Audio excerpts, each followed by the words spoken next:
याददाश्त तेज होनी चाहिए। इस वजह से आपकी जन्म कुंडली में गुरु बली होने चाहिए। यदि गुरु बली होंगे तभी आपको ज्योतिष के सूत्र याद हो सकेंगे। पॉइंट बाय पॉइंट मिलाइएगा कि क्यों इन 2 ग्रहों का बली होना जरूरी है।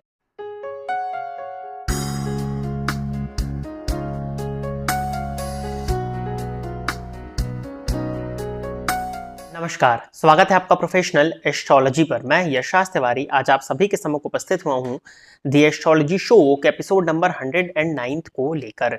दी एस्ट्रोलॉजी शो में मैं आप सभी दर्शकों के द्वारा पूछे गए प्रश्नों के जवाब देता हूं। वो प्रश्न ज्योतिष से संबंधित हो सकते हैं, आपकी जन्म कुंडली की प्लैनेटरी पोजीशन से संबंधित हो सकते हैं, किसी भी तरह का ज्योतिषीय उपाय या कोई भी प्रश्न जो कि आपके मन में हमारी इस ऑकल्ट साइंस की फील्ड से संबंधित उत्पन्न होता है, उन प्रश्नों के जवाब आप मुझसे इस कार्यक्रम के माध्यम से पा सकते हैं। क्या करना होगा आपको अपने प्रश्नों को पूछने के लिए? इसी वीडियो के कमेंट सेक्शन में जाकर के आप अपने नाम के साथ में अपने एक स्पेसिफिक प्रश्न को दे दीजिए। फिर जैसे ही दी एस्ट्रोलॉजी शो के अन्य एपिसोड्स आते हैं, उन एपिसोड्स में मैं आप सभी दर्शकों के द्वारा पूछे गए प्रश्नों के जवाब को लेकर के उपस्थित हो जाऊंगा। यदि आप इस कार्यक्रम को देखते हैं और इस कार्यक्रम के माध्यम से आपका कुछ भी लाभ होता है तो आप इस वीडियो को लाइक करें, साथ ही साथ इस चैनल को सब्सक्राइब करें ताकि इन फ्यूचर जो भी कंटेंट मेरे द्वारा इस चैनल पर अपलोड किया जाता है उसका नोटिफिकेशन आपको मिलता रहे। यदि इस कार्यक्रम के माध्यम से आपका कुछ भी लाभ होता है तो आप इस वीडियो को ज्यादा से ज्यादा लोगों के साथ में शेयर करें ताकि और भी लोगों का लाभ हो और उसका माध्यम आप सभी दर्शक बने। यदि आप जानना चाहते हैं कि आपका ये मंथ कैसा होने वाला है और आपका ये वर्ष कैसा होने वाला है, तो हमारे इस चैनल पर प्रत्येक लग्न एवं प्रत्येक राशि के जातकों के आधार पर उनके पूरे वर्ष और उनके पूरे मंथ का हाल तैयार किया गया है, जिस प्लेलिस्ट का लिंक इस वीडियो के डिस्क्रिप्शन बॉक्स में है। तो आप इस वीडियो को देखने के बाद में अवश्य उन प्लेलिस्ट को चेक कर लीजिएगा। साथ ही साथ क्या उपाय आपको करने चाहिए, जिन उपायों को करके आप अपने इस मंथ को, अपने इस वर्ष को और अपने जीवन को बेहतरीन बना सकें, इस विषय में भी चर्चा उन वीडियोज के अंत में की जा चुकी है। अब हम बिना विलंब किए अपने आज के इस कार्यक्रम की शुरुआत करते हैं। आज के इस कार्यक्रम का जो पहला प्रश्न है, यह महेंद्र कुशवाहा जी का प्रश्न है। इन्होंने पूछा है कि कन्या लग्न की कुंडली में अगर लग्नेश सप्तम भाव में बैठकर शुक्र से युति कर नीच भंग हो रहा हो तो क्या पन्ना रत्न धारण कर सकते हैं? नवमांश कुंडली में बुध उच्च का है मगर छठे भाव में बैठा है। देखिए, कन्या लग्न की कुंडली में लग्नेश यदि 7th हाउस में जाकर के नीच के हो रहे हैं तो सबसे पहले आप अपनी जन्म कुंडली में गुरु की स्थिति को देखिए, क्योंकि देव गुरु बृहस्पति के घर में ही बुध नीच के होते हैं। अब बुध के डिस्पोजिटर की क्या स्थिति है, साथ ही साथ मीन राशि में जो आपके बुध बैठे हैं वो किस ग्रह के नक्षत्र में बैठे हैं। अब वो बुध जिस भी ग्रह के नक्षत्र में बैठे हैं उस नक्षत्र के अधिपति की क्या स्थिति है जन्मांक और नवमांश में, इन दोनों चीजों को देखना होगा, क्योंकि हम एक नीच राशि में बैठे हुए ग्रह के रत्न को धारण करने की तरफ विचार कर रहे हैं। इसके बाद में अब नवमांश में आप बता रहे हो कि बुध आपका उच्च का है, तो नवमांश में यदि बुध उच्च का है तो वो किसी ऐसे नक्षत्र चरण में बैठा है जहां पर वो सेटिस्फाइड है, तो ये एक चीज तो ठीक हो गई है। बट फिर भी आप गुरु की स्थिति को एक बार देख लीजिए, क्योंकि बुध शुक्र की युति एक अच्छी युति मानी जाती है, लक्ष्मी नारायण योग का निर्माण कर देती है। तो यदि आपके गुरु की स्थिति आपकी जन्म कुंडली में अच्छी है तो बिल्कुल आप पन्ना पहन सकते हैं। संभावनाएं हैं कि कुछ हद तक त्वचा जन्य रोग या दंत जन्य रोग या आपको दे, आपके दाम्पत्य जीवन में थोड़ा सा उतार चढ़ाव की स्थिति को ये उत्पन्न कर दे। तो एक बार गुरु की स्थिति को देख करके इस पर विचार किया जाएगा और फिर उसके बाद में आपको पन्ना धारण कराया जा सकता है। आगे बढ़ते हैं। अगला प्रश्न जो है सौरभ पाटिल जी का है। इन्होंने पूछा है कि मेरा तुला लग्न है और राशि कुंभ है। अच्छी बात है, वायु तत्व का लग्न है और वायु तत्व की राशि है।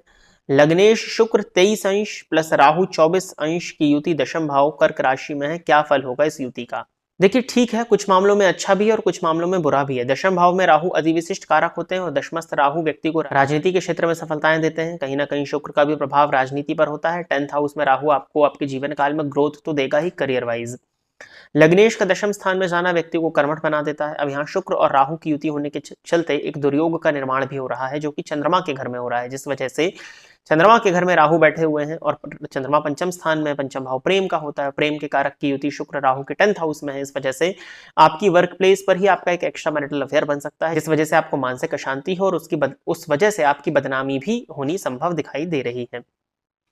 बाकी आपको ये कर्मठ और मेहनती तो बनाएगी, लेकिन आपको अपने चरित्र पर थोड़ा सा ध्यान देने की जरूरत होगी, नहीं तो आपकी मैरिड लाइफ में भी परेशानियों को क्रिएट करेगी। और आपकी वर्क प्लेस पर यदि आपके सीनियर अथॉरिटीज के साथ में आपका अफेयर बन जाता है तो फिर तो आप मान के चलें कि ये आपको जीवन काल में काफी ज्यादा नुकसान देने वाली है। और यदि आप किसी तरह के रिलेशनशिप में फंस जाते हैं, आ जाते हैं, तो उस वजह से आपको मानसिक अशांति भी बेहद हो, इस बात की भी पॉसिबिलिटीज बनती हैं। अब यदि आपके जो चंद्रमा कुंभ राशि में है, यदि राहु के नक्षत्र में हुए तो मानसिक अशांति की परेशानी और ज्यादा बढ़ चढ़ करके आपको देखने में मिलने वाली है। उपाय के तौर पर आपको देवी आराधना करनी चाहिए, स्त्रियों का सम्मान करना चाहिए और स्त्री पक्ष से संबंधों में थोड़ा सा दूरी बना करके रखने का प्रयत्न करना चाहिए।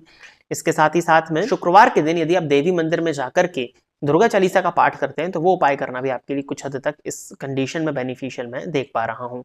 आगे बढ़ते हैं। अगला प्रश्न जो है ये रजनीश जी का है, इन्होंने लिखा है, क्या कमजोर और पीड़ित बृहस्पति एंड बुध वाले ज्योतिषी नहीं बन सकते हैं, उपाय बताएं। देखिए यहां पर ना दो चीजें हैं। ग्रह का कमजोर होना एक अलग बात है और ग्रह का पीड़ित होना एक अलग बात है। ग्रह का कमजोर होना इस बात को प्रदर्शित करता है कि कोई एक प्लैनेट है, हर ग्रह किसी ना किसी चीज को तो डिनोट करता है। जैसे सूर्य है तो ये आत्मविश्वास के कारक है, गुरु जो है वो ज्ञान के कारक है। आपने गुरु लिखा है तो आप इसको गुरु से ही समझिए। गुरु यदि कमजोर होंगे जन्म कुंडली में ना तो व्यक्ति के अंदर ज्ञान की कमी होगी, व्यक्ति की याददाश्त कमजोर होगी क्योंकि गुरु का तत्व उसकी कुंडली में कमजोर है। लेकिन यदि गुरु पीड़ित होंगे ना तो व्यक्ति के अंदर ज्ञान तो होगा लेकिन वो व्यर्थ का ज्ञान आप बोल सकते हो या खुराफाती वाला ज्ञान उसके पास में होगा। वेरिएशन है दोनों में, इधर ज्ञान ही नहीं था या ज्ञान जो था वो बिल्कुल टूटा फूटा था, लेकिन यहां पर खुराफाती वाला ज्ञान हो रहा है। यदि बुध पीड़ित हो रहे हैं, बुध यदि पीड़ित हो रहे हैं परंतु मजबूत है तो व्यक्ति बोलेगा तो, लेकिन हो सकता है गाली बके या व्यर्थ की बातों को बोले, बहुत ज्यादा बोलने लग जाए, ऐसी चीजों को बोले कि लोग उसको सुन करके बोले कि ये फालतू की बातें करता रहता है। व्यर्थ की चीजों को बुलवाएगा, वो आपसे ज्यादा बोलने के लिए बाध्य करेगा। लेकिन वहीं यदि कमजोर बुध हो जाएगा तो व्यक्ति बोल ही नहीं पाएगा, हकलाने की समस्या उसको हो सकती है, तुतलाने की समस्या उसको हो सकती है, बोलने में उसको समस्या हो सकती है, अभिव्यक्ति में कमी आ सकती है, अपने थॉट्स को वो एक्सप्रेस ना कर पाए। तो इन दोनों में ही बहुत ज्यादा वेरिएशन है। अब जब बात आ जाती है ना ज्योतिष बनने की या ज्योतिषी बनने की, तो ज्योतिष जो फील्ड है वो कहीं ना कहीं एक आध्यात्मिक क्षेत्र है। ज्योतिष जो है वो वेद का नेत्र है। ज्योतिष, मैंने इस विषय पर काफी बताया कि ज्योति और ईश ये एक ऐसा साइंस है, ये एक ऐसी विधा है जो कि एक व्यक्ति को, जिसकी हम जन्म कुंडली का अध्ययन कर रहे हैं, उस व्यक्ति को एक लाइट दिखाए, एक रास्ता दिखाए, एक मार्ग दिखाए जिससे वो ईश्वर से जुड़ सके। अब जब ईश्वर से जुड़ने की जहां बात आती है ना, वहां पर ग्रहों का पीड़ित होना कहीं ना कहीं नुकसान देता है। क्यों नुकसान देता है? क्योंकि जब ग्रह पीड़ित होते हैं तो वो छल कपट और प्रपंच को प्रदर्शित करते हैं। लेकिन जब ईश्वर से जुड़ने की बात आती है तो मन की कोमलता और मन की सफाई देखी जाती है कि मन कितना साफ है। अब जब हम ज्योतिषी बनने जा रहे हैं, जब आप एक ज्योतिषी बनने जा रहे हो तो एक ज्योतिषी क्या है? देवज्ञ है, देवताओं की आज्ञा को बताने वाला। अब देवता ऐसे ही किसी को तो अपनी आज्ञा बता नहीं देंगे, उसको सामने वाले तक यदि किसी चीज को बताना है तो उसकी भी एक साधना होनी चाहिए। ज्योतिष के क्षेत्र में आपको दो चीजों की तो जरूरत सबसे ज्यादा पड़ेगी। सबसे पहले तो आपको कुंडली पढ़ते आनी चाहिए। कुंडली कब पढ़ते आएगी? या तो आप इस तरह से हो कि आप किताबों को खोल करके बैठे, कुंडली में देखें, फिर यहाँ किताब से सूत्र मिलाएं, फिर सामने वाले को बताएं।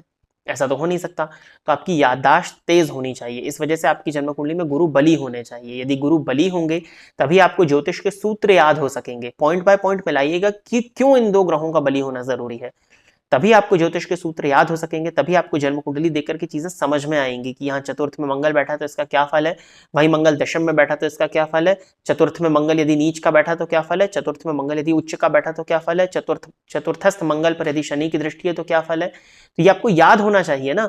ऐसा थोड़ी है कि सारी बार बार किताबों को खोल करके आप उसको देखोगे। तो इसके लिए आपको गुरु का अच्छा होना जरूरी है। तो इस केस में आपके गुरु का बली होना जरूरी है। यदि कमजोर होगा तो आपकी याददाश्त बहुत अच्छी नहीं होगी। अब मान लेते हैं हम कि आपका बृहस्पति पीड़ित है। अब जब आपका बृहस्पति पीड़ित होगा लेकिन मजबूत होगा, तो मजबूत होने से आपको चीजें तो याद हो जाएंगी, लेकिन जब यदि आपका बृहस्पति पीड़ित है तो आप साधना नहीं कर पाएंगे, आप भगवान में मन नहीं लगा पाएंगे। और जब आप साधना नहीं कर पाएंगे तो आपके द्वारा कही गई प्रेडिक्शंस गलत होंगी, सामने वाला आपकी बातों को मान ही नहीं पाएगा, आपके प्रभाव में नहीं आ पाएगा, क्योंकि साधना से और विकसित होता है। और सामने वाले को आपसे यदि प्रभावित होना है तो उसके पास सभी चीजें हैं, हो सकता है वो धन से संपन्न हो, लेकिन उसके पास में वो ऊर्जा नहीं है, आध्यात्मिक ऊर्जा नहीं है जो कि आपके पास में है। तो आपको आध्यात्मिक ऊर्जा से सामने वाले को अपने कंट्रोल में लेना है। तो उसके लिए आपका बृहस्पति यदि पीड़ित होगा तो आप साधना नहीं कर पाओगे। साधना नहीं कर पाओगे तो आपके द्वारा कही गई बातें सत्य नहीं होंगी, आप जो सामने वाले को बताओगे वो उस पर विश्वास नहीं कर पाएगा। इसीलिए गुरु का बली होना भी जरूरी है और गुरु का पीड़ित ना होना भी जरूरी है। अब बारी आ जाती है बुध की। यदि बुध कमजोर होंगे, आपने कुंडली देख करके सब कुछ बृहस्पति के दम पर तो समझ लिया, लेकिन सामने वाले को समझा ही नहीं पा रहे हैं, आप में अभिव्यक्ति ही नहीं है, आपको सब समझ में आ रहा है बट सामने वाले को आप बता ही नहीं पा रहे हो, आप एक्सप्लेन ही नहीं कर पा रहे हो उसको अपनी चीजों को, तो फिर क्या मतलब आपका ज्योतिषी बनने का? क्योंकि वो जिस उद्देश्य से आपके पास आया था वो तो समझ ही नहीं पा रहा है आपकी बात को। इसलिए बुध का मजबूत होना जरूरी। अब यदि बुध आपके केस में पीड़ित हो जाएगा तो आप, सामने वाला पूछने आ रहा है कि मैं जमीन कब खरीद पाऊंगा, मेरे पास में खुद की जमीन कब होगी। आपने मंगल इत्यादि को देख लिया, लेकिन आप फिजूल की इधर उधर की बातें बता रहे हैं। आप उसको चौथे भाव से संबंधित 10 तरह की चीजें बता रहे हैं, आप उसको छोटे भाई बहनों की स्थिति बता रहे हैं, क्योंकि मंगल वो भी बताता है। तो आप फिजूल की बातें बोल रहे हैं, बहुत ज्यादा बोल रहे हैं, तो ये भी ठीक नहीं होगा, क्योंकि बुध आपका इस केस में पीड़ित है। तो सामने वाला जो सुनने आया था, जो जानने आया था, उसको टू द पॉइंट बात नहीं मिलेगी, आधी बातें उसके दिमाग से निकल जाएंगी, उसको आंसर नहीं मिलेगा, वो आपसे कन्विंस नहीं हो पाएगा। तो आपको यदि किसी को कन्विंस करना है, वो भी ज्योतिष के माध्यम से, तो बुध आपका पीड़ित ना हो, ये थोड़ा सा जरूरी हो जाता है। फिर भी बुध यदि पीड़ित है लेकिन बली है, तो भी आप इस क्षेत्र में चल तो जाते हैं, क्योंकि आज का समय है चीजों को लीपापोती करके बताना, या चीजों को थोड़ा सा मोल्ड करके बताना सामने वाले को, जिससे अच्छा समझ में आए, एक माया जाल बना करके बताना। तो बुध राहु की स्थिति है तो कोई दिक्कत बहुत ज्यादा नहीं है, लेकिन हाँ, बुध पर यदि शनि का प्रभाव पड़े तो आपकी अभिव्यक्ति में कमी आती है। तो बुध का पीड़ित होना फिर भी एक तरफ चल जाएगा, लेकिन गुरु का पीड़ित और कमजोर दोनों नहीं चलेगा, और बुध का कमजोर होना नहीं चलेगा। अब उपाय बताएं तो देखिए, अगर ये ग्रह कमजोर हो रहे हैं, गुरु यदि आपका पीड़ित है कुंडली में, और अगर आप साधना नहीं कर पा रहे हो, तो आप ज्योतिष के क्षेत्र में बताएं, ये सीधा सीधा है। और यदि आप ज्योतिष के क्षेत्र में हैं और आप साधना कर पा रहे हैं, तो ये परेशानी अपने आप कम हो जाएगी। बुध के लिए गणेश जी की आराधना की जाए, और गुरु के लिए भगवान विष्णु की आराधना की जाए। इन उपायों को करने से, सूर्य की आराधना बहुत जरूरी है, सूर्य की आराधना करने से भी बहुत से जो दुर्योग हैं उनमें काफी हद तक कमी आपको देखने में मिल जाएगी। तो प्रिय दर्शकों, इतने ही प्रश्नों को द एस्ट्रोलॉजी शो के एपिसोड नंबर 109 में सम्मिलित किया गया था, और इतने ही प्रश्नों के जवाब को लेकर के आज मैं आप सभी के सम्मुख उपस्थित हुआ था। आशा करता हूं कि जितने भी लोगों के प्रश्नों के जवाब मैंने इस कार्यक्रम के माध्यम से दिए, वो सभी लोग संतुष्ट होंगे। यदि आप इस कार्यक्रम को देखते हैं और इस कार्यक्रम के माध्यम से आपका कुछ भी लाभ होता है, तो आप इस वीडियो को लाइक करें, साथ ही साथ इस चैनल को सब्सक्राइब करें, ताकि इन फ्यूचर जो भी कंटेंट मेरे द्वारा इस चैनल पर अपलोड किया जाता है उसका नोटिफिकेशन आपको मिलता रहे। यदि इस कार्यक्रम के माध्यम से आपका कुछ भी लाभ होता है, तो आप इस वीडियो को ज्यादा से ज्यादा लोगों के साथ में शेयर करें, ताकि और भी लोगों का लाभ हो और उसका माध्यम आप सभी दर्शक बने। यदि आप भी अपने प्रश्न को इस कार्यक्रम में सम्मिलित कराना चाहते हैं, तो आप अपने नाम के साथ में अपने एक स्पेसिफिक प्रश्न को इसी वीडियो के कमेंट सेक्शन में दे दीजिए। आज के इस कार्यक्रम में बस इतना ही रखते हैं। नमस्कार।